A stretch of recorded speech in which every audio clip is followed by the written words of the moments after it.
जोरदार आवाज लगा रहे हैं कि मेरी भी सुनो। शिक्षा व्यवस्था चरमरा गई है, सड़ चुकी है, ऐसा काहे लग रहा है? बोर्ड ने बीपीएससी टीआरई का पिछला एग्जाम कैंसिल किया था। वो तो पुरानी बात हुई। जब सब जुट जाएगा तो मामला गड़बड़ा जाएगा। खुदा न खास्ता अगर कोई दुर्घटना घट जाएगी तो आप समझिए कितना बड़ा कांड हो जाएगा और जिम्मेवारी बहुत भयानक तरीके से तय होगी। तो सरकार से भी हम लोग मिलेंगे और हम सब लोग मिलकर, यानी कि खान सर को आप कह रहे हैं कि आप भी यहाँ पर आइए, लेकिन लगता नहीं है कि आपकी भी आवाज जा रही है। नमस्कार, हमारा नाम है समरीन और आपने देखना शुरू कर दिया है खबर अनफिल्टर्ड। देखिए, इस वक्त भी हम पटना के गर्दनी बाग में मौजूद हैं और आप देखिए कि यहाँ पर हमें कौन मिल गए हैं।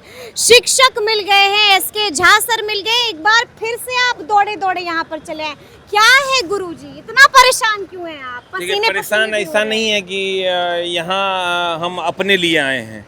हमको ऐसा लगता है कि यहाँ जो भी लोग आ रहे हैं ना, वो बिहार के लिए आ रहे हैं, क्योंकि बिहार की सड़ी हुई शिक्षा व्यवस्था को ठीक करने के लिए हम सब लोग एक कदम उठाए हैं। तो हमको लगता है यहाँ जो भी लोग आ रहे हैं सब रिस्पेक्टेबल हैं। आप माइक लेके इस समझिए बारिश में भी यहाँ आती हैं, इसके लिए आपको बहुत बहुत धन्यवाद। आपके टीम के जितने भी लोग हैं, जो भी अन्य पत्रकार हैं, उनको धन्यवाद कि ये लोग एक बार जोरदार आवाज़ लगा रहे हैं कि मेरी भी सुनो, हमारी कौन सुनेगा, हमारी भी सुनो। तो इस आवाज़ लगाने के लिए सभी लोगों को बहुत बहुत धन्यवाद। आइए मिलकर बिहार बदलते हैं, लेकिन संवैधानिक तरीके से। सड़ी हुई शिक्षा व्यवस्था आपने कहा है, क्यों लगा कि शिक्षा व्यवस्था चरमरा गई है, सड़ चुकी है, ऐसा काहे लग रहा है? आप देखिए ना, बिहार बीपीएससी का पेपर लीक हुआ, पिछले बार एग्जाम कैंसिल हुआ, एकाएक सिलेबस बदल दिया गया, वैकेंसी कम कर दिया गया, बिहार पुलिस में ओएमआर सीट नहीं मिलता है, ड्रेसर का एकाएक नियमावली बदल दिया गया, बिहार दरोगा में गड़बड़ी प्राप्त हुआ है। तो सब जगह जब गड़बड़ी होगा तो एकरा की कहिएगा बढ़िया व्यवस्था? इस सड़ी हुई व्यवस्था प्राप्त हुआ है ना, सबूत वगैरह होना चाहिए। बोर्ड ने बीपीएससी टीआरई का पिछला एग्जाम कैंसिल किया था। वो तो पुरानी बात हुई। पुरानी बात, अब तो टीआरई 4 आ रहा है। मतलब हम 1 साल पहले 3 आदमी का मर्डर किया, हमको सजा नहीं मिलेगा? मिलेगा कि नहीं मिलेगा? एकदम मिलेगा। आप समझिए, बीएसएससी 3 साल हो गया, अभी तक एग्जाम नहीं लिया, तो पुराना वैकेंसी कैंसिल कर दीजिए, काहे तब एग्जाम लीजिएगा? पुरानी बातें ही आप समझिए, जब भी आंदोलन होता है वो पीछे आपने जो किया है, अब ये आंदोलन ये लोग कह रहे हैं सब जुट जाएगा, सब जुट जाएगा। और जब सब जुट जाएगा तो मामला गड़बड़ा जाएगा। मामला तो एकदम गड़बड़ा रहा है मामला, एकदम गड़बड़ा। भी देख रहे हैं कि किस तरह से भीड़ भी यहाँ पर बढ़ती ही जा रही है, एकदम बढ़ती जा रही है। और देखिए, छात्र नेता जो भी लोग हैं, सब लोग किस हालत में हैं। नीचे पानी लगा हुआ है, किसी को मच्छर काट रहा है, डेंगू हो रहा है, हो जाएगा किसी, खुदा न खास्ता अगर कोई दुर्घटना घट जाएगी तो आप समझिए कितना बड़ा कांड हो जाएगा। इसलिए हम सरकार से नम्र निवेदन करते हैं कि जल्द से जल्द इस पर एक्शन हो और चीजों को सुना जाए। लेकिन हम आपसे जानना चाहेंगे कि खुदा न खास्ता अगर कुछ हो जाता है तो जिम्मेदार कौन? सरकार में बैठे भ्रष्ट अधिकारी, ये जो 1% अधिकारी हैं जो सरकार तक बातों को नहीं पहुंचने देते हैं, वो लोग इसके जिम्मेवार होंगे और जिम्मेवारी बहुत भयानक तरीके से तय होगी। और आपको जनता के अदालत में, हम लोग असंवैधानिक तो नहीं होंगे, लेकिन जनता की अदालत में आपको आके जवाब देना होगा और जब जवाब देने की बारी आएगी तो फिर आपको दिक्कत हो जाएगी। लेकिन आपने देखा ना कि रोशन आनंद सर भी आए हुए थे और साफ साफ कह रहे थे, बोल रहे थे कि हम हाथ पैर जोड़ लेंगे, छात्र नेता एक हो जाए। आपने समझाया सबको? नहीं, हमने भी सबसे बात किया है और उम्मीद करते हैं कि सब लोग एक हो जाएंगे। भविष्य में आपको सब लोग एक दिखेंगे। उम्मीद करते हैं आप? आपने सुना नहीं कि छात्र नेता दिलीप ने क्या कहा? अच्छा, एगो बात हमको बताइए कि अगर दो भाई आपस में झगड़ा कर लेगा, मान लीजिए कि हमारा ये भाई है, हम दोनों आपस में लड़ लिए, तो आप हमको मार दीजिएगा? सबसे पहले यही खड़ा हो जाएगा। यहाँ 2 भाई बस 2 अलग अलग रूम में बैठे हुए हैं। इस विवाद को मीडिया न चलाए, इसलिए न चलाए कि ये दोनों आपस में एक हैं और एक हैं और एक रहेंगे, क्योंकि मुद्दा एक है।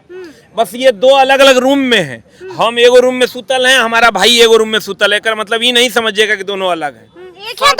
सब एक है। ये फालतू का मुद्दा, हम इसको मुद्दा मानवे नहीं करते हैं। जब दोनों का मांग सेम है तो ये कोई मुद्दा है ही नहीं, हम इसको मुद्दा मानते ही नहीं। तो हमको ऐसा लगता है कि और जल्द ही हम लोग कोशिश भी करेंगे, ये जो थोड़ा बहुत 2 भाइयों के बीच का फ्रिक्शन है उसको भी खत्म करेंगे और जल्द से जल्द सब लोग एक। तबीयत बिगड़ गई है दिलीप की, अस्पताल में जाइएगा देखने के लिए? हम देख के अभी जस्ट आए हैं। कैसे हैं आप? अभी फिलहाल तो थोड़ा थोड़ा स्टेबल हो रहे हैं और हमको लगता है बीपी वगैरह लो है, क्योंकि आप देखिए स्थिति क्या है यहाँ की।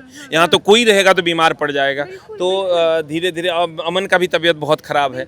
अमन तो समझिए भूख हड़ताल पे है और बहुत एक लड़की बैठी हुई है, उसका भी तबीयत बहुत ख़राब है, जानवी का। तो चीज़ें विकेश है, बाकी सब लोग भी जितने लोग हैं सब लोग बहुत भयानक तरीके से इसमें लगे भिड़े पड़े हैं और ये लोग बिहार के भविष्य की ही चिंता कर रहे हैं। तो आइए मिल करके संवैधानिक तरीके से इन लोगों का साथ देते हैं। अच्छा, लेकिन ऐसे में एक और सवाल है गुरुजी मेरे पास आपके लिए, और सवाल ये है कि आपने देखा ना कि रोशन आनंद सर ने एक और बड़ी बात कह दिया कि सबूत वाली फाइल है लेकिन अभी नहीं बताएंगे। जब तक ये लोग एक नहीं होंगे कुछ नहीं बोलेंगे, और अगर जरूरत पड़ी तो हम नेतृत्व भी करेंगे।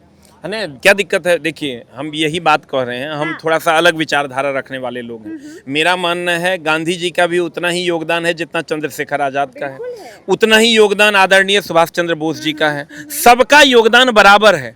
रास्ते अलग अलग हो सकते हैं, तरीका अलग अलग हो सकता है, लेकिन सबका फाइनल गोल यही है कि बिहार के छात्रों को न्याय मिलना। शिक्षकों ने मीटिंग की है, एकदम सब लोग आपस में बात कर रहे हैं और जल्द से जल्द छात्र हित में हम सब लोग मिलके, चाहे छात्र नेता वो भी हमारे भाई हैं, ये भी हमारे भाई हैं, टीचर भी इसी समाज का है, सब लोग मिलके जरूर कुछ ना कुछ अच्छा होगा। और सरकार भी हमारी है, तो सरकार से भी हम लोग मिलेंगे और हम सब लोग मिलकर एक नई दिशा तय करेंगे कि हम लोगों को किस ओर जाना है, बिहार को विकास की ओर कैसे जाना है। खान सर भी क्या आएंगे? नहीं, उम्मीद करते हैं कि जरूर आएंगे। हम तो यही कहेंगे कि देखिए आपस में नहीं, अभी तक तो हमारी बात नहीं हुई है। आखिरी बार कब हुई गुरुजी बात तो इससे पहले भी हुई थी, बहुत बार हुई है। देखिए मेरा मानना है कि अब मीडिया को ऐसा लगता है कि सब लोग अलग हैं। दो भाई जब लड़े ना तो बीच में नहीं पड़ना चाहिए, ना तो बाद में वही आदमी फेंका जाता है, समझे। आप पिता और पुत्र के झगड़े में, दो बड़े भाई या छोटे भाई के झगड़े में मीडिया कई कबार ना सवालों को उजागर भी करने का काम करती है। कोई बात नहीं, ये जरूरी है, ये जरूरी है। आप ये समझिए, मैं ये मानता हूं कि अगर कोई भी चीज मीडिया उजागर करती है तो वो सही है, तब तो लोग गलत करना छोड़ेंगे, तभी तो मामला सुलझेगा। तभी नहीं, तब लोग गलत करना छोड़ेंगे। आज अगर मीडिया गलत को गलत नहीं कहेगा तो लोग गलत करना छोड़ेंगे नहीं। तो मैं इसका पक्षधर हूं और उम्मीद करता हूं कि सब लोग, जिनका भी जमीर जिंदा है, वो अगर कहते हैं कि हम बिहार से बने हैं तो वो बिहारियों का साथ जरूर देंगे। यानी कि खान सर को आप कह रहे हैं कि आप भी यहाँ पर आइए, सब लोग जो नहीं आए हैं वो आइए। और आपस में ईगो, अहंकार कि अरे वो बोला तो हम क्यों बोलेंगे, हम बोले तो हम इसमें हम हार जाएंगे, वो जीत जाएगा। ये हार जीत की लड़ाई से ऊपर उठिए और आइए ना, बिहार के बच्चों का साथ देते हैं। उम्मीद करते हैं कि जिनका भी जमीर जिंदा होगा वो इस आंदोलन में आकर के बच्चों का साथ जरूर देंगे। आपको मालूम है ना कि 25 तारीख को ये तमाम बच्चे सड़कों पर उतरने जा रहे हैं, सही या गलत आपने नहीं समझाया? नहीं, मैं तो एक ही बात इन लोगों को भी बोला हूँ कि आप जो भी करना है आपको संविधान के दायरे में करना है। बिहार हमारा है, हम बिहार के हैं, नेताजी लोग आते जाते रहेंगे। यानी कि आप भी दिखेंगे क्या हमें 25 तारीख को पटना? हर जगह जहां भी बच्चे संवैधानिक तरीके से आगे बढ़ेंगे वहां हम आपको दिखाई देंगे, हमारे जैसे तमाम शिक्षक दिखाई देंगे। चलिए, एक अंतिम सवाल है गुरुजी मेरा आपसे, क्या लगता है सरकार कब सुनेगी? आप बार बार कह रहे हैं कि जोर से बोलो, वहां तक आवाज पहुंचाओ, लेकिन लगता नहीं है कि आपकी भी आवाज जा रही है। नहीं, आवाज पहुंच चुकी है। गुड न्यूज कब गुरुजी? अच्छा, ये 7 दिन का आप समय ले लीजिए।